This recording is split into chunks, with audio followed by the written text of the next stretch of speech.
The expressed views of the guests on this podcast are theirs alone and not necessarily endorsed by the host, TWBC, or any associated sponsor. Conversations that are robust yet balanced, on point and to the point. You are listening to the talk of tournament water skiing. This is the TWBC podcast. And now, here's your host, Tony Lightfoot. Well, greetings one and all. My name is Tony Lightfoot, and this is the TWBC podcast. Great to have you on board once again, and continuing on the series that we started off earlier on in the season, on tour with Freddie Winter, and sitting next to me right now here at Kaiafas water ski resort over in Western Peloponnese in Greece, getting ready for the Kaiafas battle, is Freddie Winter himself. How are you doing, sir? Doing great, Tony. It's actually, I was just sitting here thinking it's been quite a while since we sat down together. It feels like a lot's happened. Over a month, yeah. Yeah, and not to mention we've had 3 events. It was odd not to have Tony Lightfoot at those events. So good to have you with us on the tour again. Absolutely, my pleasure. So let's go through some of those events just to get caught up. Okay, the first event that you had in Europe at about the same time that I was doing the U21s over in Mexico. You were doing the BOTAS, right? Yeah. So that was, I mean, God, it feels like a long time ago, but it was only 10 days ago or so. It was, here we are on Thursday. It was Saturday, Sunday of the 24th and 25th of June. So really not long ago. Indeed. So how'd you get on in BOTAS? Well, I mean, I was really happy. I won the thing, which was good. It's my first win since Mastercraft Pro last September, and it was certainly an eventful day. I had food poisoning for the Sunday. Ugh. I felt horrific, but just managed to kind of get through the first couple of rounds, and then me and Brando went back and forth a little bit in the final, and it was great. It was really good. I mean, always really good to get a win, and to do it in Europe, big tournament. He does tend to pop up on odd occasions, doesn't he, Brando? I mean, he doesn't ski many of the events in the United States or anywhere else outside of Europe, for that matter. But I mean, on select events, Brando does come through a little bit. I'd say that's a little bit unfair, actually. This year he's been incredible. I mean, like, you look at him, he's got around 4 at 10.25. I've only ever seen him before this year do it like a small handful of times, and now he's doing it basically every time, or at least half the time. So he's right there. He's skiing really, really well. Kind of him and Dane Meckler, both of them lefties, big onside turns, figuring out how to turn 2 in not too bad of a shape and turning the nuts out of 3, getting around 4. And that's the way to get to the top of some podiums. And that win at BOTAS guarantees your spot in another tournament, which you didn't have the opportunity to go in this year, but now you've booked your ticket there, much to the chagrin of the people running it, I guess. I don't know about that. But you're talking about the Masters, are you? Yes. No, that was a nice little bonus. Certainly not the reason I went there, but nice to be able to go and have the option of skiing at the Masters, which I wasn't afforded this year. It's kind of funny. I mean, the qualifying situation is so sort of weird that I don't know. There was 4 people qualified at the second qualifier this year, and it just it's nice to be in, but very much more happy with the win of the tournament, because that lasts forever. And as we saw this year, people spent the whole of May trying to qualify for the Masters. They went out in the first round having run no more than a handful of boys because of inclement weather. So wins last forever, and qualifying for the Masters, it affords you another opportunity to win, but I'd rather have the win. So great, but I was celebrating more to be top of the podium. All right, then, after BOTAS, the next event was Monaco. Kind of a bit of a strange event in the midweek, right? No, it was an amazing event midweek. This is exactly what we love. When we're in foreign countries and we're paying hotel bills and rental cars and stuff, we want to be skiing midweek tournaments. It's incredible. Yes, it's intense. We had a head-to-head. I did 6 rounds at BOTAS with over the 2 days, including a runoff for the win against Brando, and then we went not 3 days later. We're back in for another 3 rounds. Kind of like my soccer team, West Ham United, Premier League in the weekends, European matches during the week, I guess. West Ham's a football team. I didn't know I don't know what soccer is. You don't know what soccer is? It's a football team, I thought. Anyway, go Hammers. No, yeah. So it's great. That's what I was saying. Greg Desfond and all those guys, the guys from Monaco who put it all on. It was perfect for us. We got to have 3 events in a week. And what an event it was! You guys weren't broadcasting, which was a shame. But apart from that, it was tip top. And I won that one with a runoff against Nate. My second runoff in 4 or 5 days. I skied a lot of rounds, but managed to come out on top and got a nice jacket for the winner, which was really, really cool. A really nice touch. It was a very nice surprise, and I'm going to treasure that. And another nice touch was the opportunity to go meet the Prince of Monaco, right? I didn't actually meet him, but some people did, and it's fantastic. I mean, I don't know, to me the only royalty I'll ever recognise in my lifetime is the Queen, who died, and anyone thereafter. Especially old sausage fingers. I was about to say. Look. I hope I'm not being disrespectful. Very, very, very, very cool. He came. I'm sort of being a bit unfair there. It's incredible that the guy turned up when he's such an important person. His time is so valuable, and everyone wants a piece of him. And he turned up to a water ski tournament. So huge congratulations to those guys for making that happen. And I mean, I believe that tournament will be really one of the big ones on the calendar coming in the next few years, because it's in such a cool place. It's a beautiful location. They're all good people. They're extremely hard workers. So I mean, we're grateful for every event. Don't get me wrong, but this one felt a little bit special. Yeah, I was over at Rockburn in about 1995 for the World Championships. For the World Championships there, and it was certainly a great occasion there. I mean, the site itself is actually run by the Monegasque Water Ski Federation. It used to be the French national site for a while, but but they're still continuing to do great things over there in Roquebrune, Saint-Jean. Yeah, I hadn't been there since 2004. A long time since I was, it was my first ever international tournament was there in 2003, and I never skied that well there. So really nice to go back and get a win. And I mean, yeah, it was a great week for me. I love it. I mean, overall, I'm just so happy that Europe, of which I'm a native of, is the center of the water skiing world for a few weeks. Mm-hmm. It's just, I mean, I've said it all year, but like to have everyone over here from America, all the top guys, it's excellent. It just grows and grows. The field was full.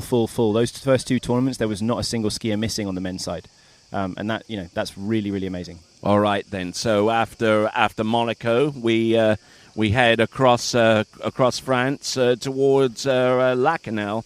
And how did that one turn out for you?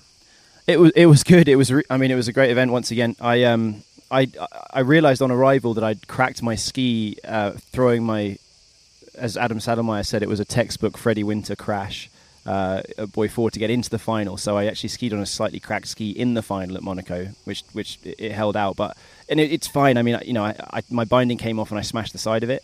So I just didn't want to risk it. So it was a bit of a tough decision before Lacanau. Do I change ski or do I stay on the ski? But I kind of realized, well, I got to get off something that's potentially going to hurt me. Yeah. You never want to risk it, especially in a World's year. I'm skiing well. I mean, I can always change ski, but if I get a broken leg or something, I can't do anything. So a bit of a risk, but it worked out. I felt a bit weird the first couple of rounds on that ski. I kind of messed with some settings, and then in the final, put it together. Was in the lead until the last skier. Nate went and beat me, which it wasn't a huge surprise. He looked good for the weekend. Had the best score in each round up to that point, and then again in the final. So, I was really happy on a new ski to be able to go and get a big score. My 4th set on it in the final, having had one practice beforehand, and I was really. I mean, I guess not to sound like a corporate stooge as my friends accuse me of when I talk about my sponsors, but it's great to have a company behind me like D3 that's able to provide equipment that is replicable. I had never skied on that thing until that. I just didn't have time before the European stuff had started. So, to kind of be able to put the ski on and go, all right, well, actually, I can push this, I can trust this. Yeah. It felt good. It continues to feel good. So that's really exciting. Very similar to San Gervasio a few years ago, where your ski went missing and you had to jump on to another D3 in order to actually be able to ski. Was that right? Yeah, I was on a different size ski at that time. So I actually had my boots and I put on the 66, and it didn't feel, it felt good enough to run 3 at 41, 3 at 10.25. It did not feel good enough to go any further without having had a few sets on it. I was happy to do what I managed to do. But then, this one feels like I can do some damage. I need to get used to it. I'm still trying to do that this week. Between the tournaments, we've got 3 sets. Got my 3rd one today. So, we'll see how we go. All right, then. You mentioned a little bit Adam Saddlemeyer a few moments ago. He sustained a shoulder injury. Tell us a little bit about that, as far as you know.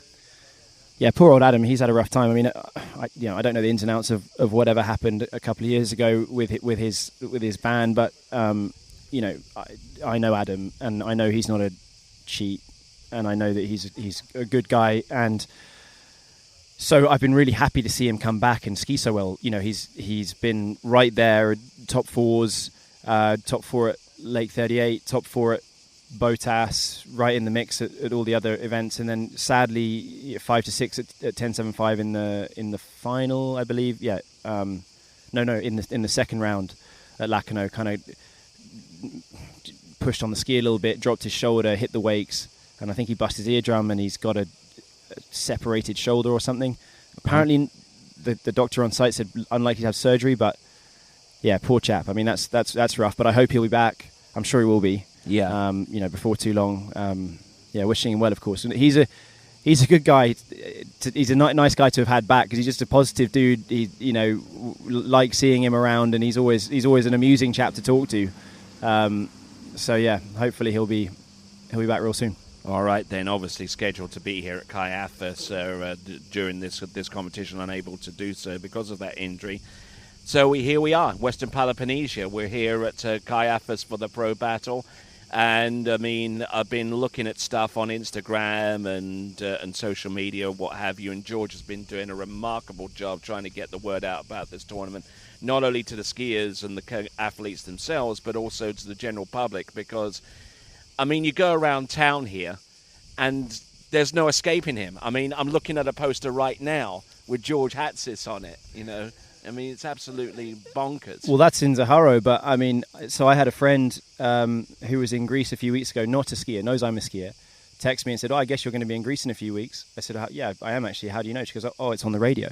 So they're advertising on the radio every day, on Greek national radio. So, yeah, George is doing a hell of a job. It's, in the previous episodes of this series, I've mentioned Kaiafas as the kind of one I was almost the most looking forward to, because not just because of how good it was last year, but the potential that we're going to have of it being big. And I called George a couple of times, just about the logistics or whatever, and in the lead up here, and he told me, he's like, listen, dude, last year was cool. It's nothing compared to this year. You wait.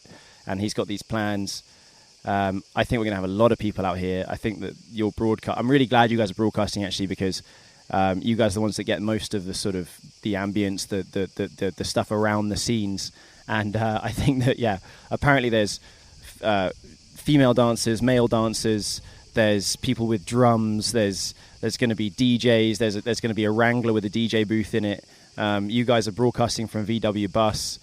This is all quite exciting, right? And, George is an ambitious man, and he wants it to be the biggest event in the world. And, that's the thing. There's a lot of events that claim to be the biggest in the world for different reasons. Some have history, some have money, some have, whatever it is, like, prestige. For the skiers, part of it is the atmosphere, and Moomba can't be rivaled for that, because there's always going to be more people there than anywhere else. But I think just because the festival that's nearby. Yeah, Moomba is. That was the most fun I've had skiing in a tournament maybe ever. Was the final this March.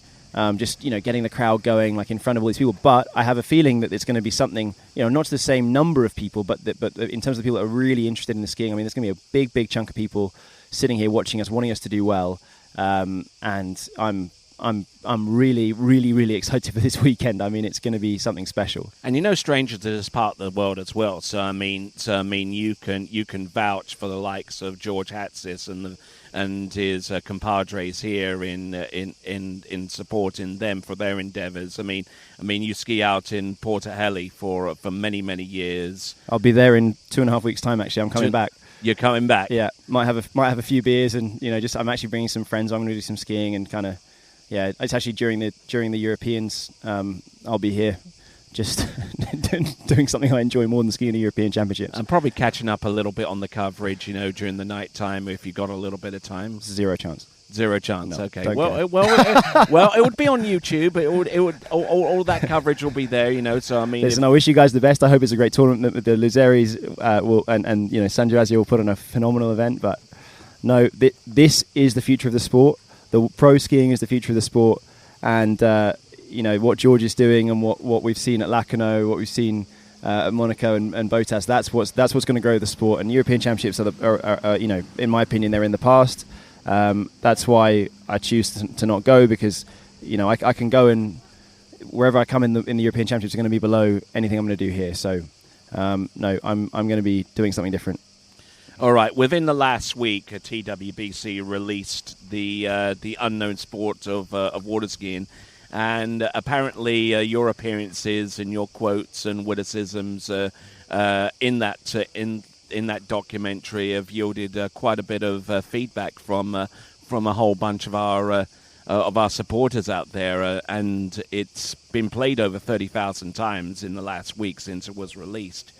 So I mean, it's gathered quite a bit of a following there, Freddie. Yeah. Well, I actually haven't watched it. I saw a sort of rough cut early this year, but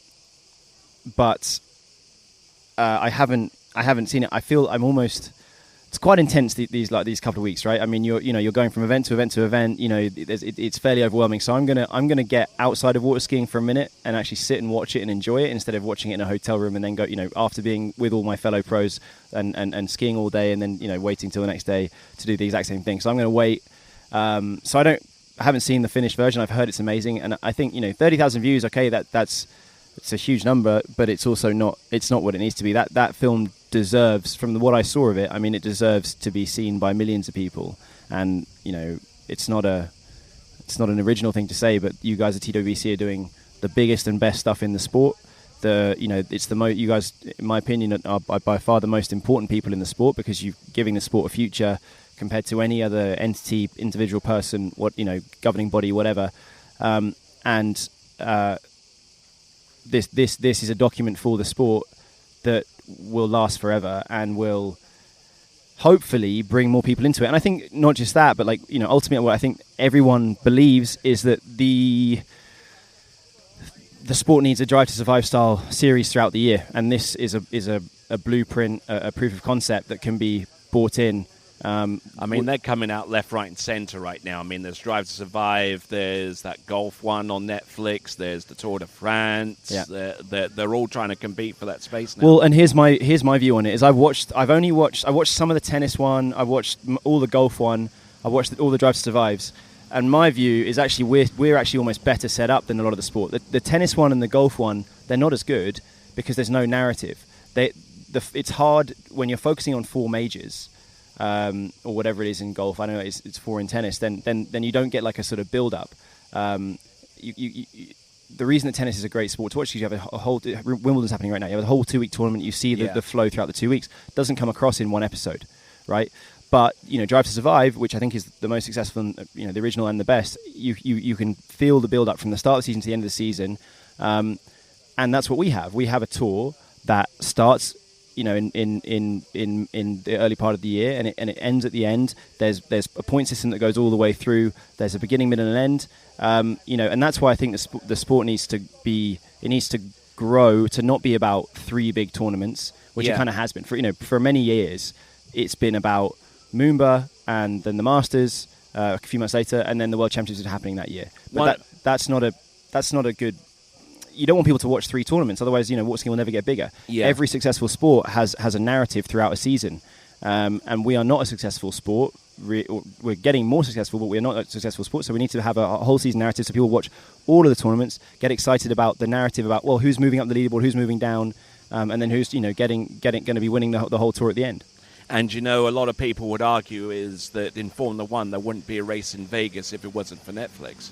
Well, that's for certain. That's for certain. I mean, I think that there will at some point be a bit of a situation where there's an oversaturation and people get a bit kind of bored of these things. But just because that might happen doesn't mean we shouldn't try and get this thing going. And I think we've certainly got the characters. My God, we've got some strange people in this sport, and very interesting people that would make for great TV. And I think people would want to watch it. Not to mention we have the angle of it's not all glitz and glamour. It's not all sort of yachts in Monaco. It's like, well, we're all sort of sharing cars and hotel rooms, and I think that adds to it. That's actually part of the charm, as opposed to something that's going to make it look like we're really B League. I think that's got to be a big aim. We just need to find the funding. But of course, when you have a proof of concept like this TWBC movie, which by all accounts is just incredible, we have that, and someone can see that, and we'll be able to take that to people and bring something bigger into the sport. You spoke a few moments ago about the governing body and everything, and for a good amount of time this season, you'd been under a little bit of a double secret probation type deal going on. But now we've gotten past that point in the season, date-wise. So tell us a little bit about that. Well, it was funny earlier this year. You interviewed me, and I had to be extremely careful about what I said because there was scrutiny on me. In some ways, a sort of sword of Damocles. The federation put me on. They tried to ban me from the sport last year. I've heard that from the horse's mouth, and. When they realised they couldn't do that, there was a, because I had to get a lawyer. I had to hire a lawyer because this was after, of course, the Masters incident, which even the judges involved at the time have told me they couldn't believe that it went as far as it did. So so I had to hire a lawyer, and the federation realised that they probably couldn't act in the way that they initially thought they might. A lot of money was spent. To allow for sanity to break out, and so here I am. It's 13 months after the Masters incident, which frankly was the overreaction to it was quite amazing in my opinion, but. So, in the end, they put me on a sort of a year-long probation, which not quite sure what that means. I play by the rules anyway. So, but yeah, I mean, I wanted to be a little bit careful about what I said because I think that I'm fairly unpopular with some of those people. But yeah, no, here I am, and I'm good, and I'm off probation. Excellent stuff, and we certainly wish you the best of luck for this competition coming up, the Kaiafas Pro Battle. The coverage will start this weekend. More details on the TWBC YouTube channel. Certainly wishing you the best of luck. Any parting comments before we round off this preview?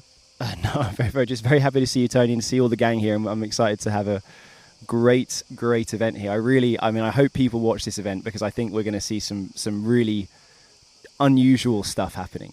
We're going to see some crowds which you don't really see, like DJs on the dock, people on the dock dancing. I think that actually for you guys, it's going to be, you'll be more armed for it. We weren't ready for it as the skiers last year, but you guys will be ready to kind of, after seeing what happened last year, you'll be able to see like, okay, well, here's going to be where the DJs are. Here's going to be all the people are dancing. Like, you'll be able to get more of that atmosphere, which is going to be exciting. We're already making moves so far as our staging of our equipment to accommodate the EDM music and the saxophonist and all of that stuff. You'll just need some directional mics so that all of the dancing and stuff, all the music doesn't come in like when you're commentating, right? Yeah, but I mean, it just adds to it, doesn't it? I mean, it just adds to the atmosphere, and this is where the sport needs to go. 100%. I mean, every event we have is amazing, but when you have an atmosphere, which I believe it's going to be like this year, if it's anything like last year, then it adds to this. It adds for the skiers, it adds for the spectators. It's going to be special, and what a beautiful place to have it. All right, then, and this has been the latest episode of On Tour with Freddie Winter here on the TWBC podcast. Thanks a lot for tuning in, and thank you once again for your support. And until next time, it is ciao for now. Thank you for listening to the TWBC podcast. Be sure to check out our website at waterskibroadcasting.com. Links to our presence on major social media platforms can be found there, as well as updates to our webcast and this podcast. Duplication or rebroadcasting of this broadcast without written consent of TWBC is prohibited. Subscribe to us on your favorite podcast platform and be sure to join us next time for the next edition of the TWBC podcast.